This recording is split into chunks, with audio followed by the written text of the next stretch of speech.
George Foreman and Ron Lyle stand aside. And we've got an amazing slugfest in Connecticut. We're back for the start of round 4 in what has been a very active fight thus far. The first round, Lyle staggered Foreman. Had him rubbery leg. Foreman retreating. The second round, George coming back fighting. George now looking over to Gil Clancy right next to me. Getting instructions from Gil. If Gil is anything, he's a teacher. Master's degree in recreation. He's been teaching all his life. Whether boxers, kids playing in the playground, or a good right by Lyle. Kenny, you're right. He's been using that right beautifully over Foreman's left. Right, it's very effective. And Howard, we just found out for sure that the second round was only 2 minutes long. That's correct. Chet Forty, our producer, retimed the second round in our truck. Lyle all over him. Lyle has Foreman in trouble. Foreman is down. It started with a right, then a left. Foreman looking over here. Lyle to the neutral corner. His mandatory 8 count. Foreman trying to hold together. Trying to keep his senses. Lyle putting on a tremendous demonstration. Now trying to move in on Foreman and end it. Remember how invincible George Foreman looked through 40 bouts. The man who knocked out Frazier in the second round to win the title. The man who knocked out Ken Norton, the man next to me in Caracas, Venezuela, in the second round. What's happened to him? Well, in the 15 months since Zaire, he's been relatively inactive, except for that charade in Toronto against the frightful Bod. Now Foreman fighting back. Oh, Foreman is in trouble. Lyle caught him with a good left. Now George, now George struck back. Now George fought back with a magnificent right. George fought back. Lyle let himself open for that. He got overly aggressive there, and he was very excited, and Foreman was throwing hard desperation punches. A minute to go in a wild fight, just as Lyle apparently had George in trouble. George with that punching power that we talked about in prior fights. Lyle is now ready to go. Against the rope. 40 seconds left in the round. Lyle covering up against the rope. His handler screaming to Foreman, hit him in the body. George at the head. Lyle is now wide open. He is... Lyle trying to swing back. This isn't artistic, but it is slugging the way the public wants it. Lyle now trying to fight back. Only 10 seconds left in the round. Now Foreman was staggered. Foreman was staggered by a Lyle left. Foreman goes down. Foreman goes down. Lyle fights back. Foreman has no saving by the bell, but Foreman is up.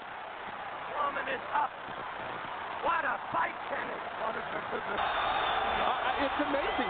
He's been smiling the whole time he's coming in here, so we'll see how that translates to this fight. And you're looking at those two fighters. My only question is, where's Molly Ringwald? With all that pretty and pink, you're absolutely right.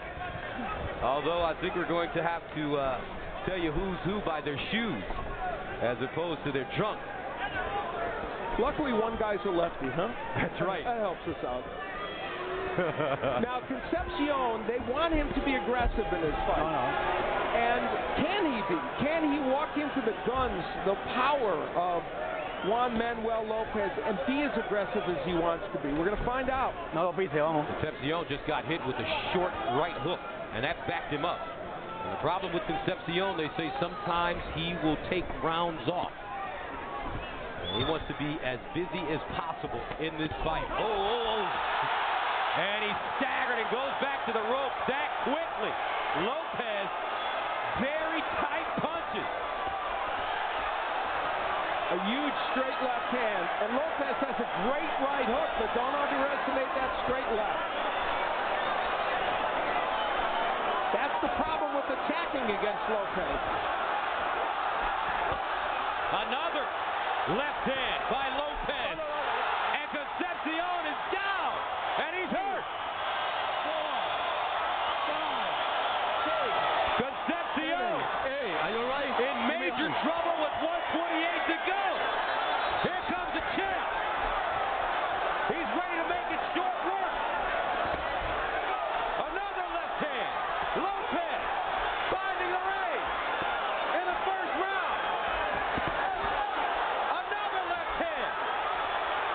Lopez has Concepcion in trouble. 1:05 to go. Lopez taking his time, measuring. Uppercut.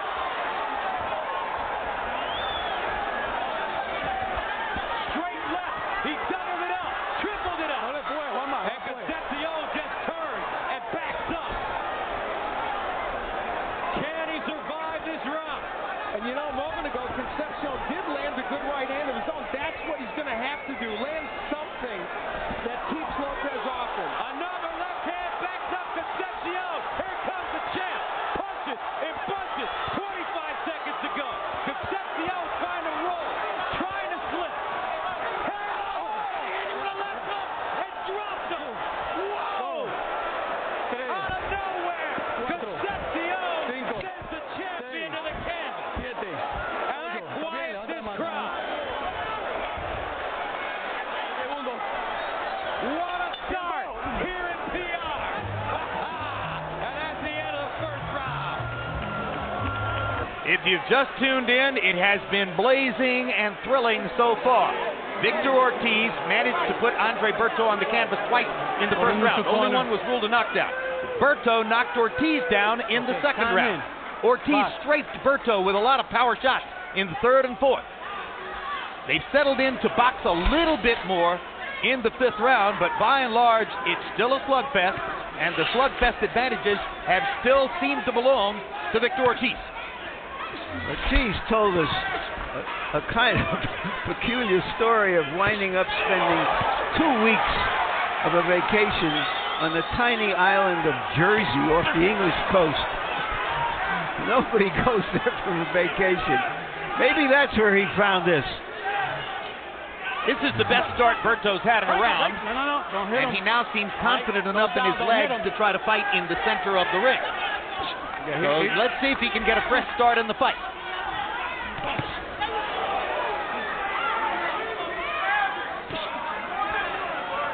If it becomes a boxing match, Berto has faster hands. You think anything about Berto fighting one round in the last year can be connected to this slow start for him, or is it just Ortiz? I think it's Ortiz. Ortiz is fighting with such determination and with such short, accurate punches that it's very difficult for him to see. And it's just so much determination. You know, speaking of 50 Cent, who was over there with Floyd Mayweather Jr., he used to box. He was the New York Golden Glove champion. Did you see him fight? No, I didn't see him fight, but I've worked with him when I was training Eminem. We was talking about that. Let him out. Glorious tradition, the Golden Gloves. Emmanuel, weren't you a national Golden Glove champion? Yes, but he was in New York Golden Gloves. Making the distinction for you. Down goes Ortiz on a perfect right-hand shot by Berto. Second knockdown of the fight for Berto. And you can feel the fight changing perceptibly in this round. Berto stood in the center of the ring, feels confident in his legs again, now beats Ortiz to punch with the right hand. Ortiz's legs are very weak here. This is the sixth round. It was the round that he lost to Maidana in. Can he escape now? Hard right hand by Berto. That was a spectacular shot. Great but Ortiz was held up partially by the rope. All Berto has to land one clean shot. He realized the clock is ticking down, so he's trying to get that one shot on. It's been a great round for Berto. Yep. After he was in so much trouble through the first five. His uppercut is good too. Now Ortiz is going to... Oh my God! Unbelievable! What a fight! George Foreman and Ron Lyle stand aside. And we've got an amazing slugfest in Connecticut. And you can see Mike Artego getting in position to stop the fight. And then Berto goes down. Unbelievable.